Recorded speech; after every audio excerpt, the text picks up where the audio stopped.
main reasons how the Ottomans lost the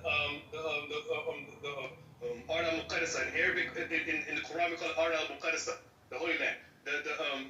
The Ottomans were protecting it. As a matter of fact, the Arabs actually, it's how bad it was. The Arabs actually marched into Medina with the British army, with a Trinitarian Christian army. They marched in with them side by side, marched into Medina, the city of the Prophet, with the British to take it over from the Ottomans. They literally opened the gate for them, and they were cheering for that. They're cheering as the Medina itself fell. And not only that, the first British army, the Jewish forces, marched with the Arab forces into Sinai and Palestine. They had a big Sinai-Palestine campaign. They marched into it with them. So they're crying about the Jews and the Zionists, but they're the ones who actually brought in the Zionists to fight the Ottomans just so they could take it. Because they deal with, because look, the Arabs want to take the caliphate. They want to take the caliphate from the Ottomans. They said, oh, the Ottomans they shouldn't have the caliphate. It's supposed to be belong to us, the Arabs. They literally try to make their own caliphate called the Sheriffane Caliphate. They literally had a mass revolt. They marched into Palestine. They literally marched in with the Jews. This is all documented. Everything I'm saying is easily documented. They marched in Medina, even marched into Medina.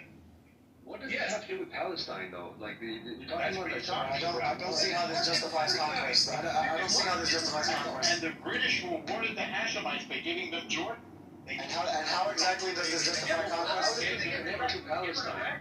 How exactly does this justify conquest, guys? Who conquested? Conquest is somebody should be. Hold on. How is this connected to Palestine? What? How is this connected to Palestine? He just told you They invaded Palestine. They literally invaded Palestine. The Arab army invaded Palestine with the Jewish army. Hey, but real quick, Ty. What? No, I don't. Go research the Sinai-Palestine campaign in World War I. I'm dead serious. If